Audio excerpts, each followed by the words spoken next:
আজকে আমরা প্রযুক্তির অপব্যবহার করছি, প্রযুক্তিকে খারাপ কাজে ব্যবহার করছি। আমাদের তরুণ সমাজ অনলাইনে সারাক্ষণ পাপাচার আর অশ্লীলতায় লিপ্ত। গান, মুভি ও পর্নোগ্রাফির মতো অশ্লীল ভিডিওগুলো নিয়ে ব্যস্ত থাকাই যেন তাদের কাজ। হে যুবক, তুমি তোমার যৌবনের হেফাজত করো। হে যুবক, তুমি তোমার চোখের হেফাজত করো। তুমি একাকী কম্পিউটারের সামনে বসে বসে পাপাচার করছো আর মনে মনে ভাবছো পৃথিবীর কেউ তো তোমাকে দেখছে না। মনে রেখো, তোমাকে পৃথিবীর কেউ দেখুক আর না দেখুক, আল্লাহ সুবহানাহু ওয়া তাআলা কিন্তু ঠিকই দেখছেন। পৃথিবীর কেউ তোমার পাপাচার সম্পর্কে জানুক আর না জানুক, আল্লাহ সুবহানাহু ওয়া তাআলা কিন্তু ঠিকই জানেন।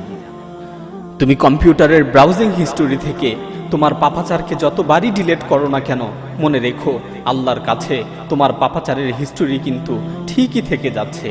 কিরামান কাতিবিন তথা সম্মানিত লেখক ফেরেশতাগণ তোমার অপরাধগুলোকে লিখে রেখেছেন। কিয়ামতের দিন সকলের সামনে তোমার অপরাধগুলোকে প্রকাশ করে দেয়া হবে।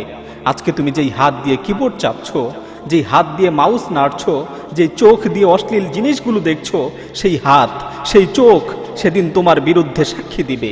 আল্লাহ সুবহানাহু ওয়া তাআলা কিয়ামত দিবসের ব্যাপারে বলেন, আল ইয়াউমা নাখতিমু আলা আফওয়াহিহিম ওয়া তুকাল্লিমুনা আইদিহিম ওয়া তাশহাদু আরজুলুহুম বিমা কানু ইয়াকসিবুন।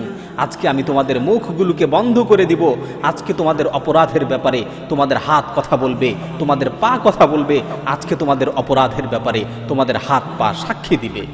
সুতরাং হে যুবক, দুনিয়ার মানুষকে নয়, ওই মহান সত্তাকে ভয় করো, ওই মহান আল্লাহকে ভয় করো, যার কাছে কোনো বিষয় গোপন থাকে না, যিনি আলিমুম বিযাতি সুদূর, যিনি তোমার অন্তরের বিষয় সম্পর্কে জ্ঞাত, যিনি আল্লামুল গায়ুব, যিনি গায়েবের খবর রাখেন। সেই মহান প্রতিপালককে ভয় করো, সেই মহান রবকে ভয় করে সকল অশ্লীলতা ও পাপাচার থেকে বিরত থাকো।